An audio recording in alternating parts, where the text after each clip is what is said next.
Jesus amava as mulheres. Jesus pregava o amor, a fraternidade e a piedade em uma época em que esses sentimentos muitas vezes eram considerados infames sinais de fraqueza. Os evangelhos nos contam que dentre seus mais estimados seguidores, na primeira fila, estavam as mulheres. Os evangelistas também narram como Jesus desprezava a riqueza e condenava veemente aqueles que tentavam fazer da fé uma mercadoria. Essa filosofia rapidamente colocou os cristãos contra a cultura e os poderosos da época, e as perseguições logo começaram.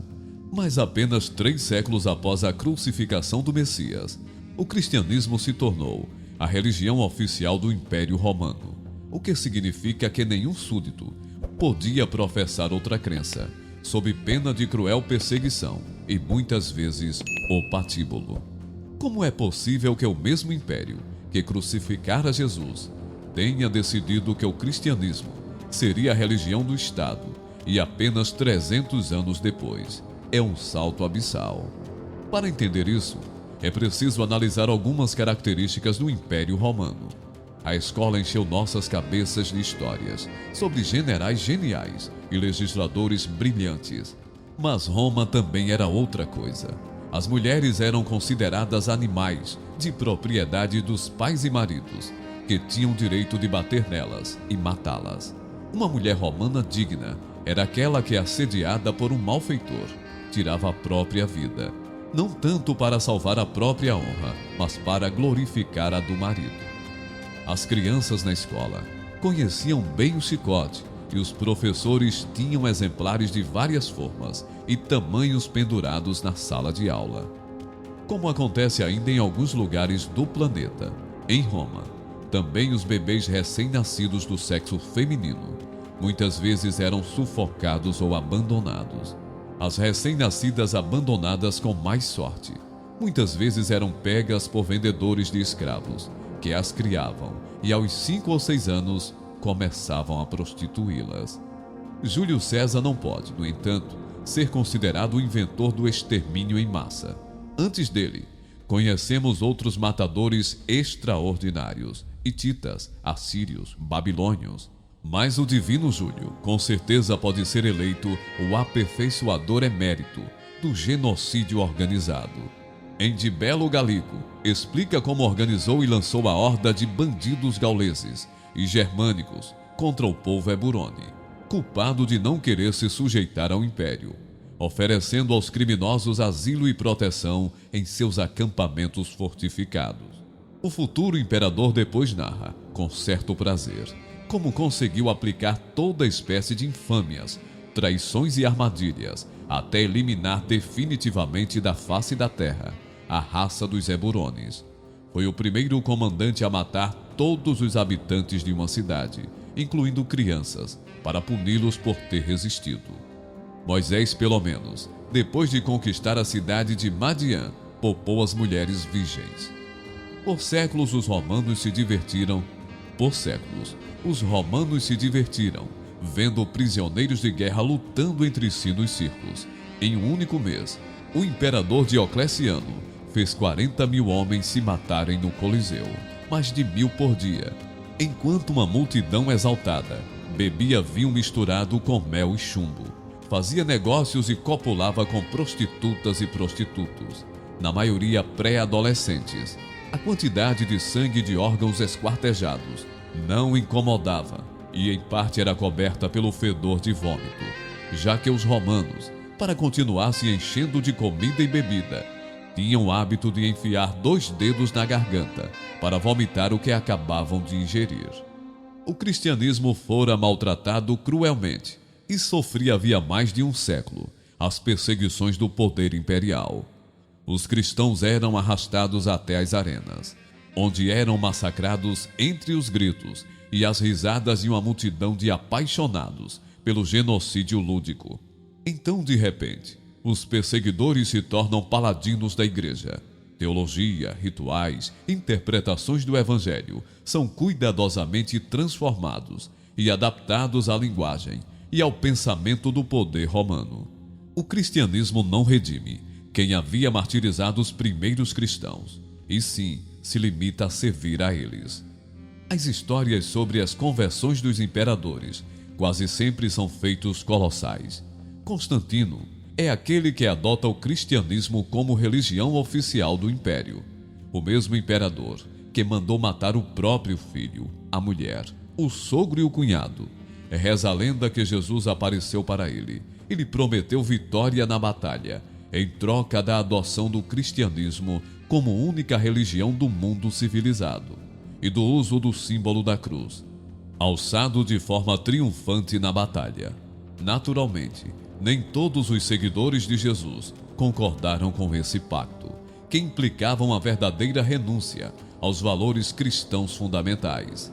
E então, um dos primeiros gestos cristãos de Constantino foi perseguir todos os cristãos que seguiam o evangelho literalmente e assim, forçosamente, estavam em conflito com os devotos do poder.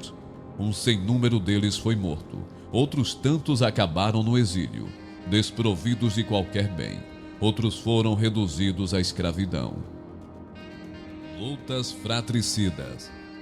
Os primeiros séculos do cristianismo são marcados por contínuas investidas contra os cristãos, que não aceitaram os ajustes e as interpretações dos ditames do Filho de Deus.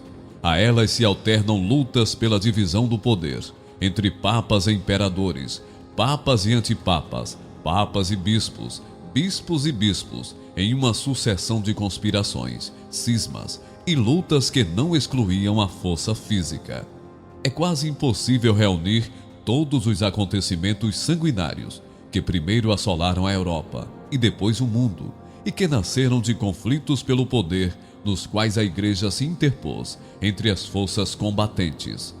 Milhões de pequenas conspirações, guerrinhas e ameaças que ninguém contou. Neste livro, limitamo-nos a citar os eventos mais importantes, mas confiamos na imaginação do leitor para completar o quadro da situação da fé naquela época. Os níveis máximos de fúria eram atingidos exatamente quando se devia sufocar o renascimento das ideias originais de Jesus. Elas nunca deixaram de acordar as pessoas para a dignidade e a celebração do valor coletivo do amor cristão. O que testemunha esse poder extraordinário da palavra de Jesus é o surgimento, durante séculos após seus ensinamentos, das incríveis utopias sociais e comunitárias, que funcionavam muito bem até a chegada dos soldados do Papa e do Imperador, excepcionalmente reunidos para massacrar os cristãos, que viviam em comunidade, sem autoridade ou impostos. No ano de 476, o Império Romano do Ocidente, há tempos já corrompido e devastado pelas lutas de poder, deixa de existir até oficialmente. Os bárbarozinhos, confiantes em seu valor, em sua homogeneidade social, chegam em ondas, mas logo são arrebatados pela febre da traição e da desconfiança. Nenhum império resiste muito tempo. Mas entre as lutas religiosas e políticas, amplificadas pelas invasões bárbaras, pode acontecer que um rei traído por seus súditos e abandonado pelos mercenários decorra aos camponeses, oferecendo a eles liberdade e a propriedade da terra e obtendo em troca exércitos invencíveis. O envolvimento dos camponeses na política, a explosão do artesanato, das manufaturas, da cultura dos ofícios e da invenção de novas técnicas levam o povo a amadurecer uma ideia. Mais digna de si próprio e um senso de justiça mais profundo. Assim, por volta do ano 1000, este novo modo de conceber e viver o mundo se funde ao que resta das ideias do cristianismo primitivo. Desenvolvem-se movimentos que unem a ideia do retorno ao cristianismo puro e a vontade de organizar uma sociedade sem rei, generais ou escravidão. Basicamente, a população dos fracos começa a se rebelar contra o poder sagrado e abençoado dos nobres patrões, inspirados pelo indispensável clero. Eles também descobrem que os poderosos como guerreiros profissionais, não são muito valorosos. Os artesãos e camponeses reunidos na comuna, armados de lanças e bem treinados, muitas vezes conseguem abatê-los como a fantoches. Os exércitos cristãos. E como se não bastasse, foram os papas que ordenaram as cruzadas e, posteriormente, a colonização das terras novas e os massacres que se sucederam. Mas vejamos em ordem. Primeiro, foram as tentativas de invadir a Palestina, o Líbano e a Síria, com pretexto de libertar o Santo Sepulcro. Em Historice Arabiale Crociati, Gabriele reúne os testemunhos de vários cronistas medievais no Oriente Médio. Por meio dessas declarações, podemos saber que até depois da metade do século XII, ou seja, antes do começo das invasões dos franco-cruzados, milhares de cristãos visitavam livremente a Palestina e todos os lugares onde Jesus Cristo vivera e pregara. As cruzadas foram um projeto criminoso em todos os aspectos, e mal nos questionamos sobre a sucessão de fatos que levaram à Terra Santa, turbas desenfreadas aos gritos de "assim quer Deus". Finalmente vemos aflorar a real motivação da campanha que levou São Francisco a tal indignação, a ponto de exclamar: "Vim converter os fiéis e descobri que os que precisam de fé e noção de piedade não são os guerreiros muçulmanos, mas os soldados de Cristo, e antes de mais nada, os bispos que os conduzem. Além do mais, os exércitos de Deus talvez tenham matado mais cristãos do que infiéis." Os exércitos cristãos que se dirigiam à Palestina tinham longo caminho a percorrer, sem provisões ou acampamentos organizados.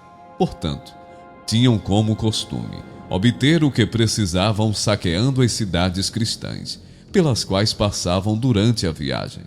Por exemplo, a famosa Cruzada dos Mendigos, em 1096, que causou o massacre de 4.000 pessoas, apenas na cidade húngara de Zemun.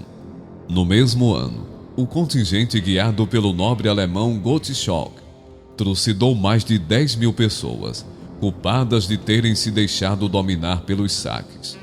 Alguns homens partiram para as cruzadas, seguindo os passos de um pato. Estes devotos acabaram se unindo a uma cruzada guiada por um ilustre salteador chamado Emmet, que nunca chegou à Terra Santa, limitando-se a um tour, durante o qual massacrou milhares de judeus, expoliando-os de seus bens. Mas outros cruzados, que participaram de expedições seguintes, também decidiram se preparar para a guerra contra os infiéis muçulmanos, começando a massacrar infiéis judeus desarmados. Em 1212, 30.000 meninos da Europa Central partiram para as cruzadas sozinhos e sem armas. A maior parte desse exército embarcou em Marsella, acreditando partir para libertar o Santo Sepulcro. Em vez disso, os garotos, pelo menos os que sobreviveram aos contratempos da viagem, foram vendidos aos turcos como escravos. A Quarta Cruzada, realizada em 1202, operou uma pequena devastação e, em vez de ir à Terra Santa, tomou de assalto a perfeitamente cristã Constantinopla, conquistada por meio de saques e do massacre da população. No final das contas, quem ganhou com as cruzadas, com certeza, não foram os soldados e seus capitães, e sim os mercadores das repúblicas marítimas italianas e a Igreja de Roma. A volta das cruzadas foi uma aventura trágica. Os cruzados muitas vezes tinham que entregar aos transportadores todo o fruto de seus saques e roubos. Sabe-se também que os cruzados, até pela forma como eram recrutados, não eram brilhantes em termos de disciplina e organização. Seus acampamentos eram erguidos sem nenhum cuidado estrutural. Em poucas palavras, eles não tinham áreas de higiene, não existiam enfermarias nem médicos organizados, e a cada chuva, as barracas eram inevitavelmente carregadas pelas águas misturadas à urina e ao esterco. Resumindo, Deus não estava com eles e os castigou matando vários de cólera, infecção gastrointestinal e doenças venéreas locais e exóticas. A propósito, não podemos esquecer a grande quantidade de prostituta que seguiam o exército. A isso acrescentamos o fato de que os cruzados não costumavam tomar mais do que 2 banhos por ano, e muitos fizeram a promessa de não tomar banho até a libertação do Santo Sepulcro, ignorando as leis alimentares dos povos que já viviam há anos naquele clima. Enchiam-se de carnes de porco assada ou salgada e se embebedavam da manhã até a noite.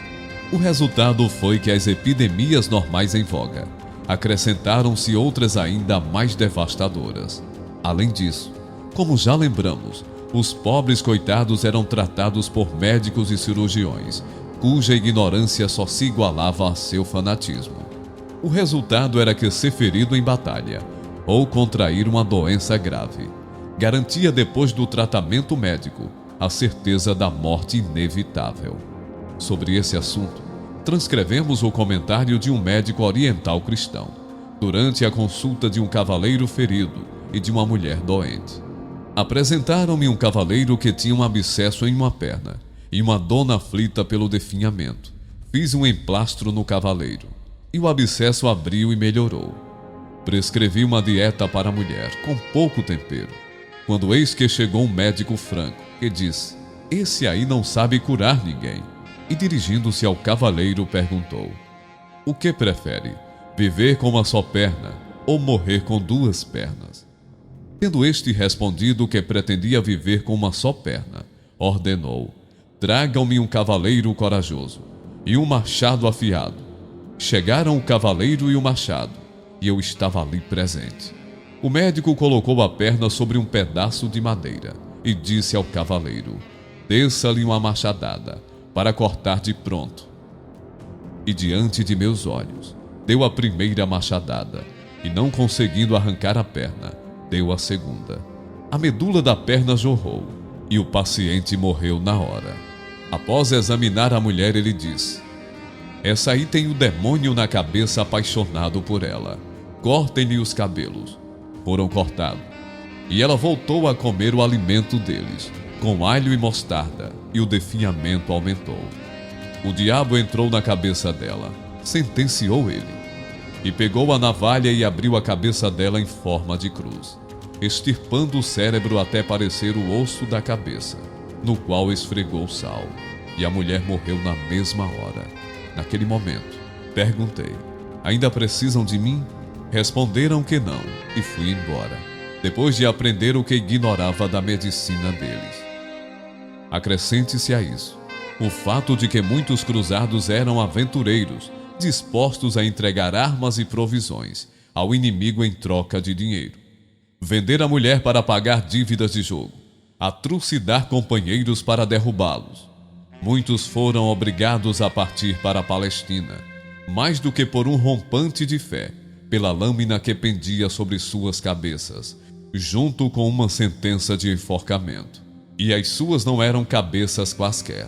Muitas vezes, tratava-se de nobres falidos e ambiciosos, que tinham como único objetivo a riqueza pessoal, e que não se detinham diante a nenhuma torpeza, desde que concretizassem seus intentos. Viram-se batalhas entre exércitos de cruzados rivais, pela posse de uma cidade, alianças entre príncipes cristãos e emires turcos. Muitos nobres cruzados permitiram que seus companheiros de armas fossem trucidados sem levantar um dedo, por questões de rivalidade. O modelo das cruzadas tinha feito escola, e assim, quando o Papa Inocêncio III decidiu deter a heresia cátara e valdense, decretou em 1209 uma verdadeira cruzada no sul da França, que durou 20 anos e massacrou dezenas de milhares de pessoas. Os cátaros eram culpados de propagar uma vida comunitária pacífica e solidária, respeitando os ensinamentos de Jesus e recusando-se a reconhecer o poder por vontade de Deus da Igreja. O pontificado de Inocêncio III marca também o auge do poder temporal do papado. O Papa passava a ser um soberano para todos os efeitos, e o Estado da Igreja torna-se uma verdadeira potência europeia.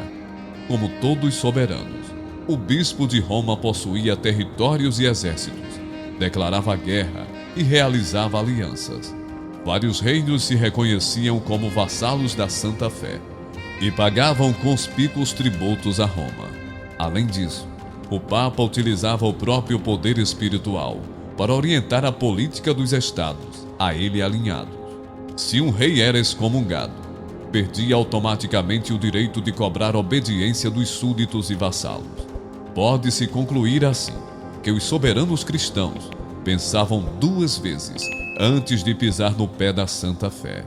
Em suma, o papado acolheu por completo a herança criminosa do Império Romano.